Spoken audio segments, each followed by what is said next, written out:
이른바 수해골프 논란을 빚은 홍준표 대구시장 징계가 내려졌는데요. 당원권 정지 10개월의 징계를 받았습니다. 관련해서 준비된 영상 보시고 이슈 짚어보겠습니다.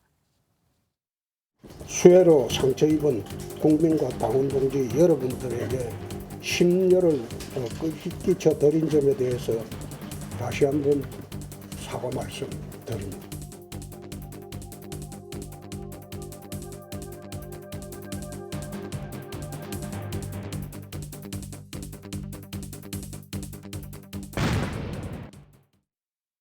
홍준표 대구시장은 당대표와 대통령 후보를 지내는 등 국민의힘의 중요 정치 지도자로서 더욱 엄격한 윤리 기준을 지켜야 한다고 생각합니다. 다른 정당과 다르게 윤리적인 측면에서 엄정하고 신속한 조치를 취한 것은 정당이든 정치인이든 민심을 얻지 못하면 결코 성공할 수 없기 때문입니다.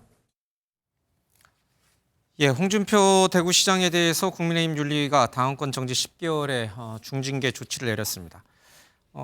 윤리위 결정이 있기 전에 홍준표 지사가 SNS에다가 이제 과하지옥이다, 가랑이 밑을 한신이 이제 가랑이 밑을 불량배 가랑이 밑을 지어가는 그 치욕스러웠던 그 순간을 이렇게 표현한 고사성어인데 이 과하지옥이라는 말을 했습니다. 그리고 윤리위 결정이 나온 이후에는 천의 무봉이다. 이게 이제 참고 기다리는 인생이 아름답다 이런 뜻의 이제 또 고사성어입니다.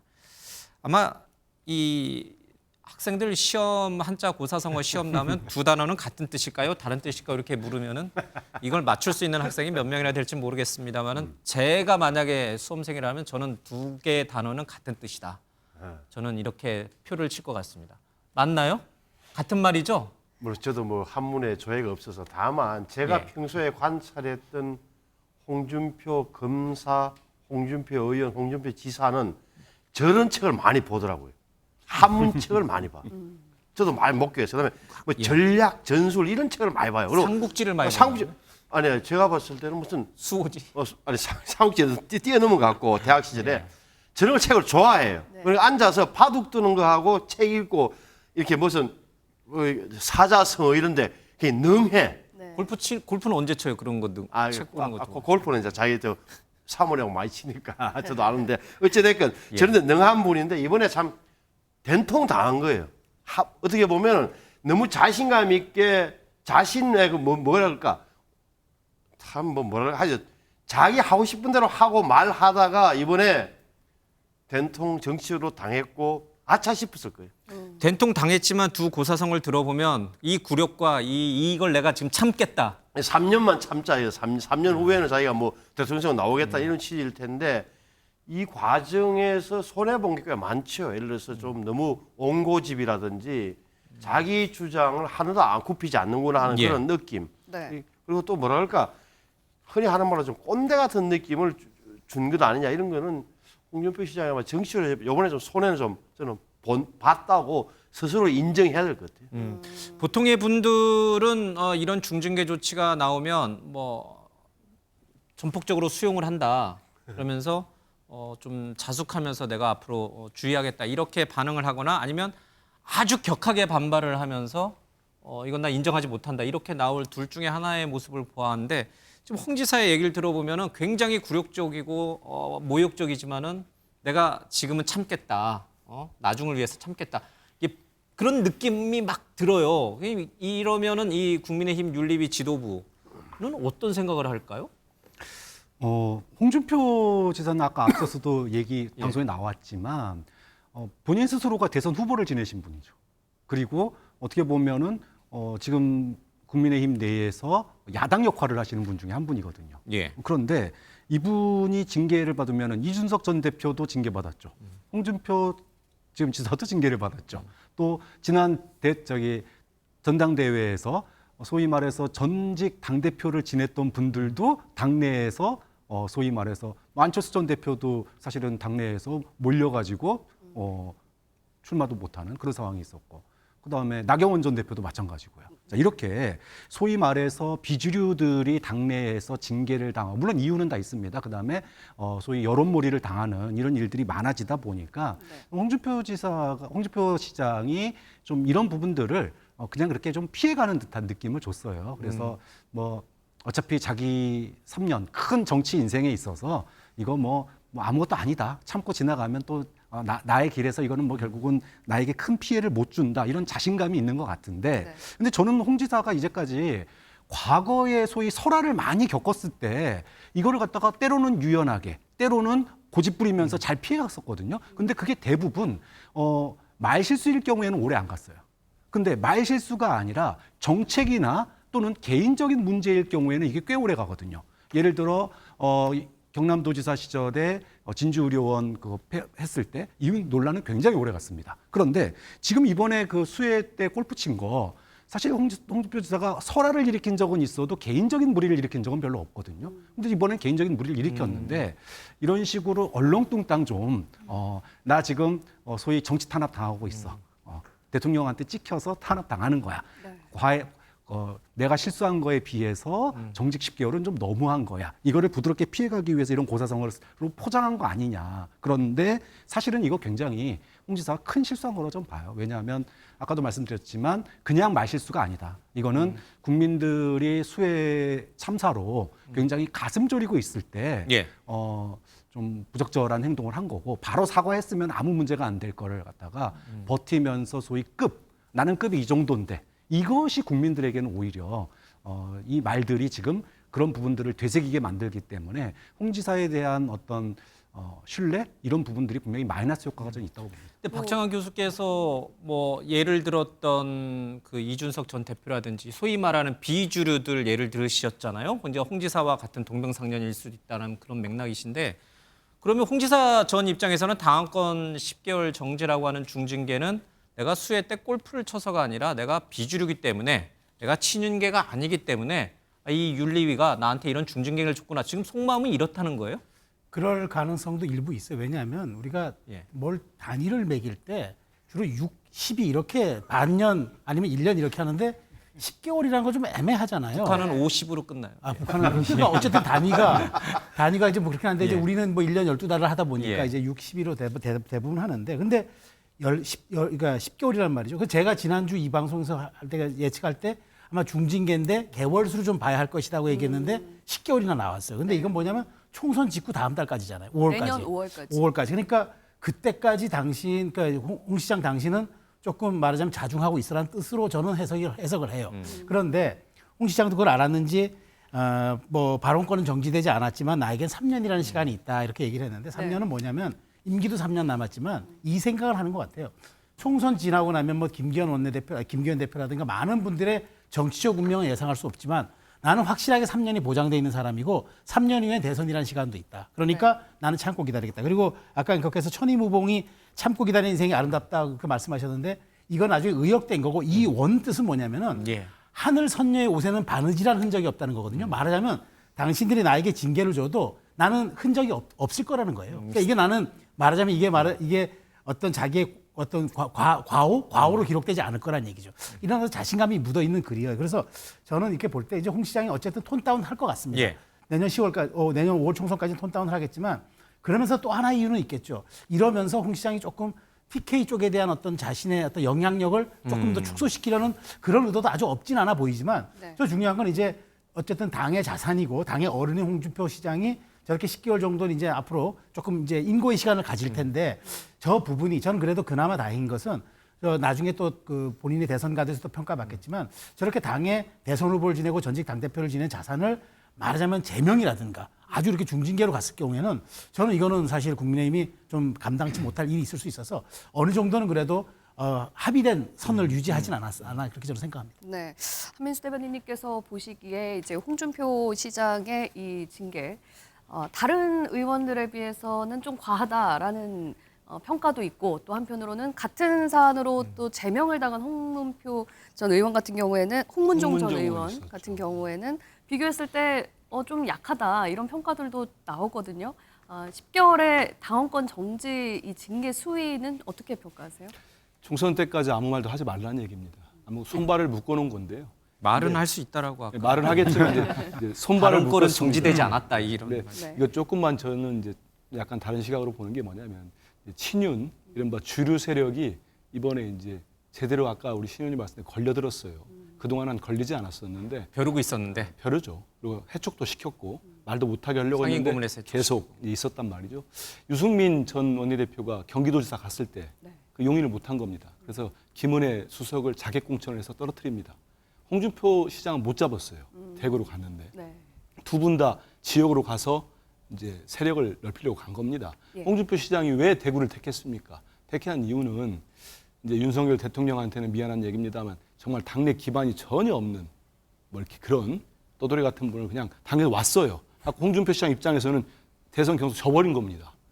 그러면 다음 대선 때 내가 어떻게 하면 이길 수 있겠는가? 역시 민주당의 심장이 호남이듯이 저희 국민의힘의 심장은 영남이고 TK입니다. 네. TK 가서 내 세력도 만들고 내가 시장하면서 만들어내 보겠다. 그게 뭐 전략이라고 봐야 되거든요. 근데 이번에 예상치 않았던 수해 골프가 터졌고 네. 거기에 대해서 바로 사과하지 않고 국민 정서에 반감을 줄 수 있는 네. 행위를 하니까 친윤 세력이나 윤핵관들 입장에서는 제대로 걸린 거죠.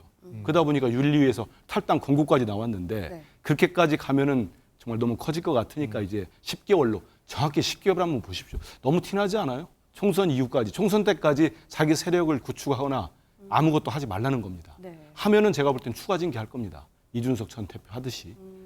그 대신 다만 하는 이제 그러면 홍준표 시장은 이 난국을 어떻게 헤쳐나가야 되냐. 네. 이제 피해받는 박해받는 이미지로 갈 수밖에 없겠죠. 근데 그런 상황인데 그럼 발언 수위를 좀 더 이렇게 낮추고 몸을 낮출까요? 그게 되게 어려울 거예요.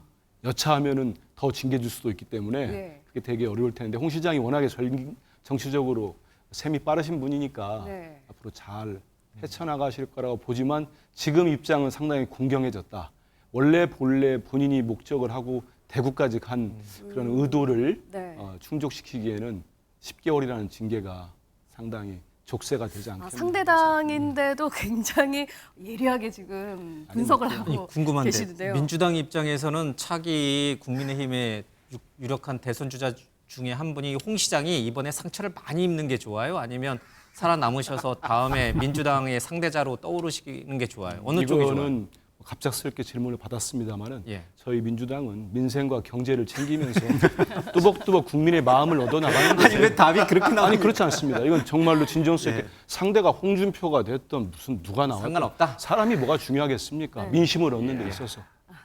우리는 뭐 누가 나오든 상관없다. 민생과 이 국민을 위해서만 국민을 정치한다. 위해서 그다음 정책 정당, 수권 정당으로서 실력을 갖추고 국민들께 다가가는 거. 제가 제 빈말을 질문이 하진 않습니다. 우문이었습니다. 이제 우리 정말 대변인이 운문하셨네. 대변인 앞에 놓고. 모르겠습니다. 뭐 홍준표 지사에 대한 중징계가 내려지는 것이 민주당한테 정치적으로 유리하냐 불리하냐 굉장히 어리석은 질문인 건 맞습니다. 맞는데 글쎄요, 이제 뭐 제 3자적인 태도로 관전할 수만은 없는 게 이제 우리 정치권이 워낙 비좁다 보니까 서로 얽히고 설켜서 한번 제가 장난스럽게 한번 여쭤봤습니다. 네, 뭐 말씀하신 것 중에 아까 이제 대구 지역 같은 경우에는 여당에서 보수 텃밭으로 아주 중요한 상징적인 의미를 가진 곳이잖아요.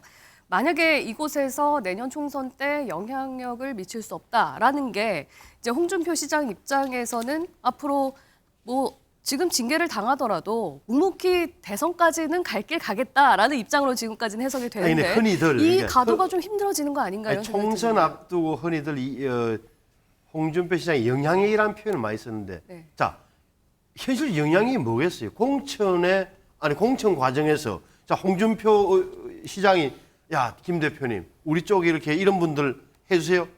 누가 말을 듣겠나요? 그거는 인입이 안 돼요. 원래 시장이란 지위 자체가 네. 정치적으로 글쎄 영향력 행사해서 대구에서 뭐 민심을 익힐지 몰라도 그래서 총선 과정에서 홍준표 시장의 정치적 영향력을 어떻게 투사할 거다 아니면 뭐 기각될 거다 아니면 없을 거다 이런 표현 자체는 정치부 기자들 좀 잘못 보고 있는 거다. 그런 점을 좀 영향력을 미칠 수 있는 자리가 아니다. 아니, 자리 지금 아니. 홍준표 대구 시장.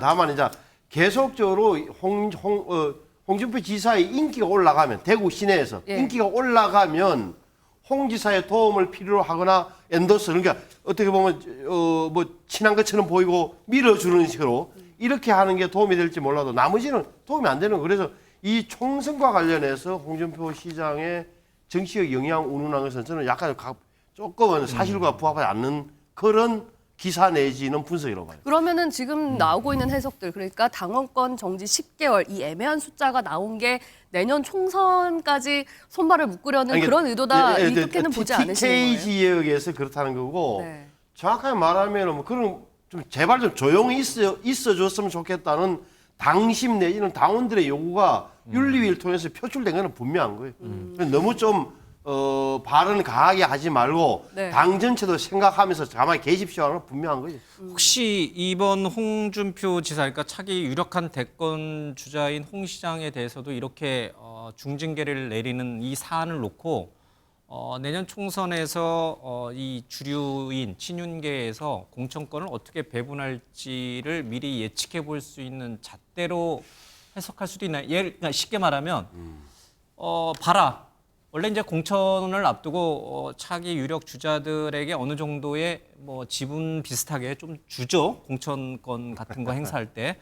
근데 홍 시장에 대해서 이렇게 중징계를 내는 거 보면 내년 총선에 대한 공천권은 친윤계, 주류계가 꽉 쥐고 비주류 쪽에 대해서는 진짜 단 한 석도 공천을 배분하지 않을 것이다라는 약간 그런 상징성을 읽을 수 있냐는 거예요. 이번 중징계 조치를 놓고. 그 함의를 예. 아주 없다고 할 수는 없어요. 그럼 있는 건가요? 제가 보기에는 왜냐하면 냉정하게 봐야죠. 우리가 3월 9일 그 당대표 경선을 치르면서 분명한 시그널이 간 겁니다. 그러니까 이제 내년 말하자면 공천은 우리가 한다? 내년 그러니까 총선에서 적재적소에 많은 사람들을 우리가 불러들여서 인재를 폭넓게 쓰는 그런 공천을 하겠지만 그럼에도 불구하고 그립은 우리가 쥐고 간다. 사실 그러면서 불거진 논란들이 이제 태용호 최고위원이 이제 사퇴가 하는 거고 이제 예. 그런 징후들은 계속 나타난 거예요. 그런데 중요한 거는 홍준표 시장이 과연 얼마만큼 영향을 행사할 것인지 저는 별로 없다고는 봐요. 다만 중요한 것 지금 이제 이준석, 안철수 등등 이제 남아 있는 분들이 박근혜 전 대통령도 박근혜 전 있어요. 대통령도 예. 뭐 물론 뭐 보실 수는 있겠죠. 그럼 뭐 또 사실 그렇게 따지면 이명박 전 대통령까지 가야 되는데 예. 그걸 조금은 과하니까 이명박 전 대통령은 이쪽 현 정부랑 좀 가깝다. 가까우니까 그건 좀 빼. 어쨌든 안철수, 이준석 등등 지금 예. 현재 윤 대통령과 비주류들, 여러 가지 이제 비주류계. 비주류계 그런 분들 놓고 본다면은 분명한 거는 그런 과거에 조금 지분을 인정하는 듯한 그런 쪽으로 해석하는 거는 제가 보기에는 이제 가능성이 많지 않아졌다고 보여지고요. 거의 사라지고 사라졌고. 그다음에 어쨌든 내년 총선은 확실하게 윤 대통령의 윤 대통령 말씀하셨잖아요. 내 인기와 내 성적으로 치르겠다라고 얘기를 했기 때문에 그 부분에 방점을 찍혀서 갈 겁니다. 아마 그런 측면에서 뭐 제 당의 비주류들이 당을 뛰쳐나간다든가 이런 가능성도 저는 사실 별로 없을 거라고 보고 네. 냉정하게 보면은 내년 총선은 어떤 뭐 친윤 그룹의 어떤 드라이브로 보면서 다만 얼마만큼의 신진 기회들 등용해내느냐 그 폭이 저는 관심거리라고 봐요. 그런 맥락이라면 친윤계가 그립을 세게 지고 갈 거라는 이 어떤 선언적인 조치였다라고 하면 이번 홍 시장에 대한 중징계가 그러면 홍 시장을 비롯한 이 비주류계는 그럼 당하고만 있느냐? 비주류계들이 연합을 하든가 아니면 주류계에 대해서 맞서는 그런 대항적인 모습은 그러면 이제 아예 국민의힘에서 사라지는 건가? 어떻게 보세요? 굉장히 어려운 질문을 하시는데 네. 저는 당내 사정이 지금 정확치 않습니다. 내부에 없기 때문에. 다만 뭐라 그럴까 지금 말씀하신 거죠. 연결시켜 말씀을 드리면 지금 가장 중요한 지표는 정당 지지율이 아니라 대통령 지지율이에요. 지금 윤석열 대통령이 내 선거로 치르겠다는 것은 사실과는 부합하는 거예요. 의지의 표현보다는 사실에 부합해요. 대통령이 총선 결과는 정당 지지율 같지만 안 그래요. 대통령 지지율이. 대통령 지지율대로 의석수가 나올 가능성이 높아요. 그건 할 수 없는 왜? 중간 평가하기 때문에 그런 거예요. 중간에는 선거이기 때문에. 따라서 그 부분은 명확하다. 다만 말씀하신 대로 당 내에서 지금 당원들의 입장에서 본다면 지금 이 대치 국면, 거대 야당과의 대치 국면, 사사건건 부딪히는 이런 국면에서 비주류의 소리를 들어줄 정치적 여유가 별로 없어진 거예요. 옛날 같았으면 흔히 하는 말로 지분 이야기를 하겠지만 뭐 공천관리위원회가 구성되기 전에 이런 이야기하는 게 약간 뭐 비현실적이긴 한데 전체적인 구도를 보면 말씀하신 대로 비주류가 연합해서 무엇을 요구하고 그걸 주류가 응해주고 하는 그런 식으로 흘러갈 공사는 적다. 특히나 거의 사라졌다. 거대 야당과의 이 가장 첨예한 전선이 명확해지는 이런 시점에서는 옛날 정치 같아요. 지금 홍 시장에 대한 징계 조치로 친윤계 현 지도부의 힘을 보여줬다. 내년 총선에서 어떤 힘을 발휘할지 미리 한번 보여줬다. 네. 예. 뭐 원래 저희가 지금 중징계라고 이제 10개월 당원권 정지를 해석하고 있는데 사실 뭐 4단계 중에서 앞에서 이제 두 번째이기도 하고 중징계라면 중징계고 사실 김재원 최고위원은 이거 홍준표 시장에 대해서 거의 출당 조치하려고 했는데 굉장히 많이 봐준 거다 이렇게까지 또 얘기를 했거든요. 그거는 어떻게 해석을 해야 될까요? 저희가 완전히 잘라낸 건 아니다라고 해석을 해야 되는 건지 좀 봐준 게 완전히 있다고 자를 보세요. 경우에 당 내의 그 소위 말하는 불안감을 해소할 수가 없습니다. 네. 지난 전당대회 국민의힘 전당대회에 김기현 당대표 당선은 국민의힘 내의 기성 주류권, 기성 정치권들이 굉장히 불안해한 계기가 됐어요. 심지어 검찰 출신들이 대거 영입돼서 주류를 차지할 거다. 이 불안감이 국민의힘 내에 굉장히 많았거든요. 근데 이걸 해소하니라고 김기현 대표가 돌아다니면서 기회 있을 때마다 검사 대거 공천은 없다. 이 얘기를 계속하고 있어요. 자, 그럼에도 불구하고 이 얘기가 나온다는 것은 지금 국민의힘이 이번 총선에서 대거 주류가 공천을 새로운 인물들을 통한 공천을 시도할 거라고 하는 거는 사실 거의 기정사실이라고 봐야 되거든요. 그렇기 때문에 지금의 어떤 그 징계 이런 부분들도 사실은 국민 눈높이에 안 맞죠. 그럼 징계하면 됩니다. 그런데 당 대표도 지냈고 대선 후보도 지냈고 현직 시장이니까 뭐 네. 예를 들어 상징적 의미의 뭐 3개월, 4개월 이렇게 줄 수도 있는 거예요. 네. 그런데 그럼에도 불구하고 굳이 10개월을 줬다라고 하는 것은 자를 경우에는 소위 말해서 당에서 나가라 할 경우에는 내분이 심해지고 컨트롤하기가 어려워지기 혹시 때문에 또 나가서 신당 창당하거나 뭐 신당 창당까지는 정당 얘기 나오고 아니겠지만 이러면 이제 일이 더 커지는 여진이 더 수 있기 커지겠죠. 때문에. 굉장히 큰 여진이 생길 수 있기 때문에 네. 관리 가능한 선에서 최고 징계라고 봐야 될 거예요. 그렇다면은 다음 공천에 결국은 주류가 네. 자신들이 공천할 수 있는 모든 인물들을 공천할 가능성 그리고 소위 말해서 광폭 그 공천 이 부분은 거의 기정사실 아니냐 이렇게 엿볼 수 있는 한 대목이라고 볼 수 있겠죠. 네, 한민수 대변인. 이거 굉장히 예, 말씀하십시오. 물어보십시오. 아니요. 얘기하면 저 우리 신 의원님께 여쭤볼 말이어서 아 그렇습니까? 좀 전에 대통령직으로 신 의원님 말씀하시면서 이제 이 홍준표 이번 시장에 10개월 얘기를 하면서 결국은 총선 이제 친윤이 완전히 하려고 하는 거 아니냐? 저는 그렇게 봅니다. 보고 그게 이제 지금 자칫 보면은 2016년에 당시 이제 친박에 대한 공천 전횡이었죠. 그러면서 심판을 받았는데 저는 지금처럼 가면은 지금의 주류 세력이나 친윤 세력이 그렇게 하려고 하는 걸 보여준 거예요. 10개월로서도 경고를 준 거고. 근데 과거에 한번 보십시오. 이른바 YS DJ라는 김영삼, 김대중 대통령 시절에도 당내 비주류를 인정했습니다. 전당대 때도 인정했고 공천 때도 인정을 했습니다. 그건 그 사람들이 이뻐서 인정했겠습니까? 당내 민주주의랄지 여러 가지 한 다양한 색만 시각, 가지고 다양한 그럼요. 목소리. 한 색만 가지고 가면 안 되거든요. 근데 지금의 저는 제가 뭐 이제 기자도 오래 했습니다만 밖에서 이렇게 보면은 지금 대통령이나 대통령 주변 계신 분들은 그걸 용납하지 않겠다는 거거든요. 지금 말씀대로 대통령 지지율과 제가 볼 땐 더 중요한 거는 물론 정당 지지율도 있습니다만 그 당시 이제 제피는 구도의 지지율이 중요합니다. 이른바 요즘 여론조사에 나오는 정권 심판론이냐 야당 견제론이냐 이런 걸 볼 텐데 지금처럼 정권 심판을 할 때 정부 견제가 여당 견제가 훨씬 높을 때는 이렇게 운영해 나간다면은 뭐 계속 대통령 지지율은 30% 중반에 묶여 있고 네. 그러면 연말쯤 가면은 우리 국민들이 이렇게 또 한 번 보는 큰 사단이 날 수도 있겠다 이런 생각이 듭니다. 제가 잠깐만 짧게 예. 말씀드리면 좀 말씀하시고 정권 심판론을 말씀해 주셨기 때문에 정권 심판론으로 치를 수도 있는 선거일 수도 있습니다. 35대 55, 그러니까 대통령 긍정평가율이 35대 부정평가율이 55면 그게 정권 심판론의 시그널이라고 보는데 그런 방법이 하나 있고요. 정권 지원론이 아니라 야당 심판론으로 치르는 선거도 있습니다. 예. 그게 바로 2020년 바로 국민의힘, 그러니까 그 당시 황교안 체제에 있었던 미래통합당이 선거에서 질 때 야당 심판론이 먹힌 거예요. 그러니까 대통령의 지지율이 낮아도 야당에 대한 혐오라든가 야당이 전혀 확장성을 보여주지 못하면 야당 지지율이 더 낮으면 더 대통령 낮으면 그게 지지율보다 야당 심판론으로 치러져요. 그런데 저는 지금 한 대변인께서 비주류를 용납하지 않는 국민의힘 말씀을 주셨는데 민주당도 사실 지금 야당인데도 불구하고 또 주류가 지금 더 굉장히 득세하고 오히려 그래 다양한 목소리와 좀 여러 가지 민주주의를 좀 형성하는 건강한 목소리들이 자꾸 사라져요. 그런 측면 놓고 본다면 그리고 가장 지금 대통령의 지지율이 떨어져도 민주당 지지율이 정당 지지율이 국민의힘을 압도하지 못하는데 예. 그것을 뭐라 설명할 것입니까? 그래서 저는 내년 총선은 아직은 예단하기엔 많은 변수가 있다고 저는 봅니다. 그러니까 너무 많이 남아 있는 총선 얘기를 너무 많이 해서 좀 머리가 아프려고 그럽니다. 질문 하나만 더 드리고 가도 되죠? 아, 다음 예, 주제로. 말씀해 주죠. 진짜 궁금한데 그러면 홍 시장은 정말 내년 5월까지 조용히 분노를 참고 있을 것인가 아니면 이제 수혜도 어느 정도 끝나면 다시 골프장의 모습을 드러내면서 주말엔 골프를 치시면서 본인의 SNS 활동을 계속 할 것인가? 저는 지금 홍 시장의 생각은 제가 볼 때는 아유 꼭 참자 내가 뭐 이렇게 됐는데라고 하겠지만 사람의 움직이는 동인 중에 하나가 기질과 성정이 있어요. 저는 아마 무슨 일이 생기면 아마 홍 시장 분명히 못 참을 거더라고요. 말씀을 하시거나 또 SNS에 올리고 오실 거예요. 골프도 다시 치시고. 우리 당내를 겨냥한 그것이 될지 아니면 정책적인 사안이 될지 모르겠으나 골프는 원래 뭐 건강 때문에 치시는 분이 저분이 유일한 취미가 골프예요. 저분.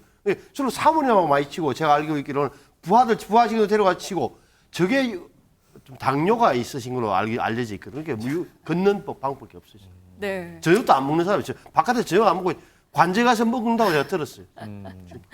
그러니까 10개월 동안 조용히 지내실 분은 아니다는 당연하죠. 뜻이네요. 예. 네, 뭐 바둑 좋아한다고 이제 아까 홍준표 시장에 대해서 얘기를 하셨는데 바둑이 꼭 묘수로 이기는 게 아니라 악수로 질 수도 있다고 하더라고요. 무슨 말씀을 그래서 어떤 행보로 앞으로 어떻게 보일지 무슨 말씀?